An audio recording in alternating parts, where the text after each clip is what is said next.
Alors, on va voir dans cette vidéo que la négociation, en réalité, ça se déroule en 2 temps.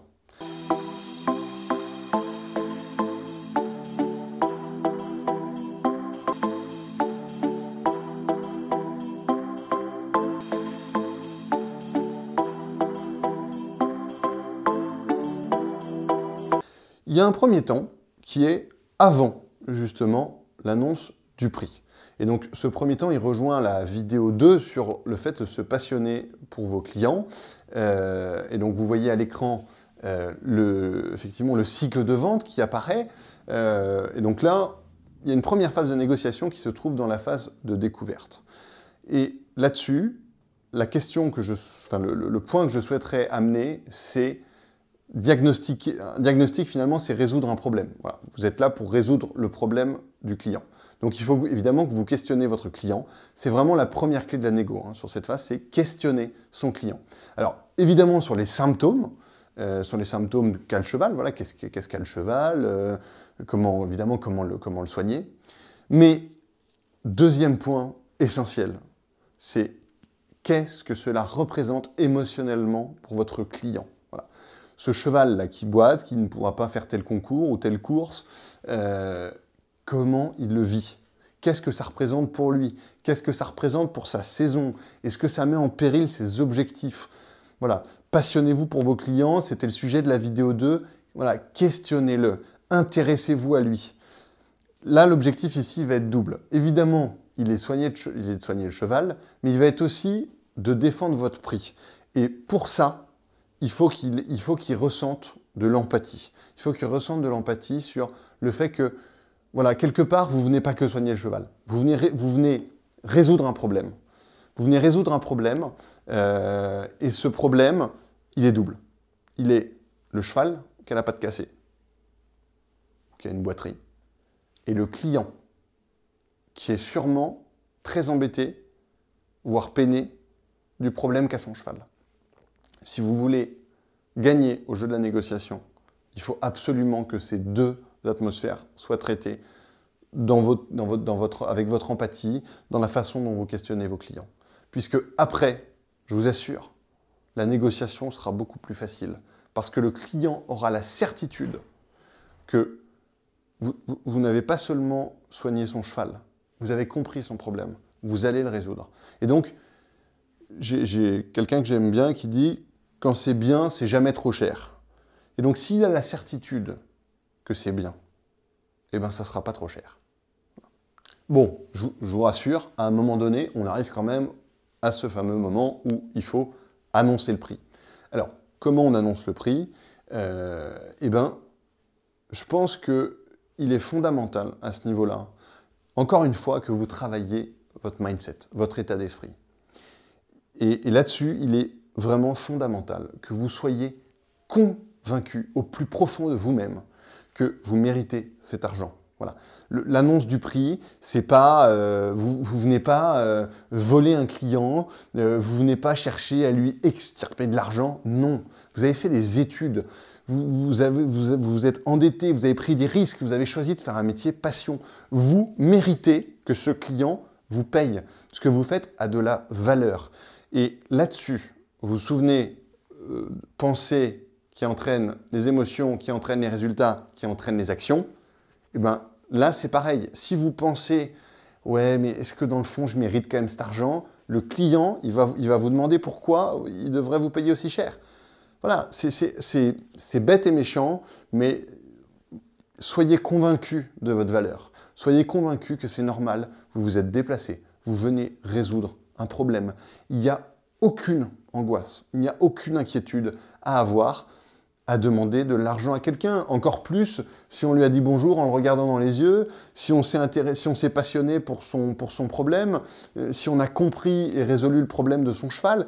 Mais je veux dire, où est le problème? Quand vous allez chez Monoprix, à la caisse, vous ne vous dites pas « mais zut, est-ce que je vais payer ?» Quand vous allez chez le médecin, vous ne vous dites pas « est-ce que finalement il mérite 25 ou 35 euros ?» Non, parce que voilà, vous savez pourquoi vous y allez. Et bien votre client, c'est pareil.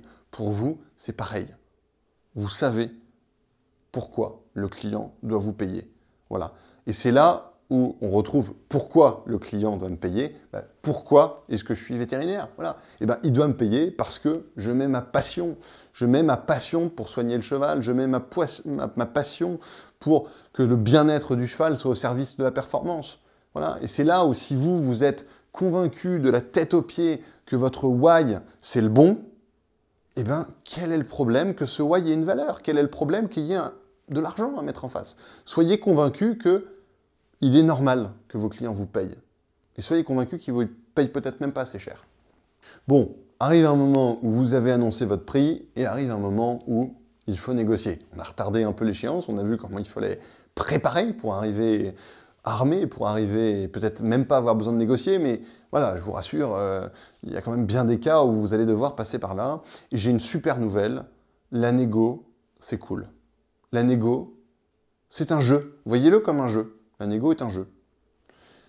Et je voulais vous donner 7 conseils pour vous convaincre que la négo, c'est cool.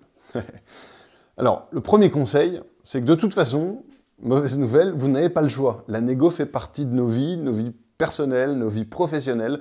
On est tous en train de négocier tous les jours, quand vous organisez un événement, quand vous partez en vacances, que ce soit avec des clients évidemment, mais globalement, quand vous contactez un fournisseur, quand vous discutez les honoraires du comptable, on est en permanence en train de négocier. Donc autant trouver que la négo est cool, puisque de toute façon, on est tout le temps en train de le faire et on est obligé de le faire. La négo, on en a parlé, c'est avant tout une question de conviction. Voilà. Si vous êtes convaincu, si vous êtes aligné que le prix que vous demandez est le bon, si vous êtes convaincu de votre valeur, à un moment donné, le client, il va l'intégrer. Il va l'intégrer et il va en prendre en compte dans la façon. Il ne va pas venir vous challenger à un moment donné en vous disant c'est beaucoup trop cher. Il va pas vous dire ça. Si jamais il ressent cette conviction, il va pas vous dire c'est beaucoup trop cher. Le troisième point, c'est, là je voudrais retirer une idée préconçue qui consiste à dire que couper la poire en deux, c'est une bonne négo. Non, couper la poire en deux, ce n'est pas une bonne négociation. C'est une négociation perdant-perdant. Négocier, ça veut parfois simplement dire écouter. Voilà. Quand un client négocie un prix, c'est pas forcément le prix en réalité qu'il souhaite négocier. En réalité, parfois, il souhaite s'assurer qu'en face de ce prix, il aura bien la réponse à son problème. En face de ce prix, est-ce que son cheval va aller bien? En face de ce prix, est-ce que son cheval pourra courir le prochain concours? Est-ce que son écurie va pouvoir continuer à tourner? Quelles sont vraiment les conséquences? Parfois, on a tendance à penser que lors d'une négociation, l'argent est le seul critère, alors que négocier vraiment, parfois c'est juste écouter. C'est juste écouter et de dire, moi c'est quelque chose en tout cas que j'applique dans mon métier, quand quelqu'un négocie avec moi, je pars du principe que s'il me négocie la somme qui est en jeu, c'est qu'il n'a pas compris quelque chose ou qu'il a une objection que je n'ai pas traitée, qui n'est pas en rapport avec l'argent en tant que tel. Et donc pour ça, encore une fois, l'empathie est la base du succès. Plus vous vous serez intéressé à lui et plus dans cette phase de négo, vous continuerez à dire « Attendez, mais monsieur un tel, qu'est-ce qui ne vous rassure pas? Qu'est-ce que vous pensez? Quelles sont vos inquiétudes ?» Questionnez vos clients et vous verrez ce qui ressortira de leurs inquiétudes au moment d'une négociation. Ça sera peut-être un délai de rééducation, ça sera peut-être est-ce que son cheval pourra courir, ça sera peut-être, vous savez mieux que moi, mais une négo, ce n'est pas seulement discuter du prix. Merci d'avoir écouté mes conseils, j'espère qu'ils vous éclaireront. En tout cas, n'hésitez pas à poster vos commentaires sous la vidéo. Peut-être que certains sujets n'ont pas été assez approfondis, peut-être que vous avez des cas pratiques, des sujets précis sur lesquels vous ne trouvez pas de réponse à un litige peut-être qu'un client a avec vous. N'hésitez pas, encore une fois, à partager. J'insiste, je l'ai dit à la fin quasiment de chaque vidéo. Mais c'est essentiel. En tout cas, sachez que je suis motivé pour vous aider au-delà de cette série de mini-vidéos. Donc n'hésitez pas à me solliciter. N'hésitez pas en commentaire. Je pense que je pourrais y avoir accès. En tout cas, Édouard pourra me remonter les commentaires. N'hésitez surtout pas, c'est avec un grand plaisir que je vous aiderai à résoudre. Et c'est un sujet qui me passionne et n'hésitez vraiment pas à me solliciter sur le sujet.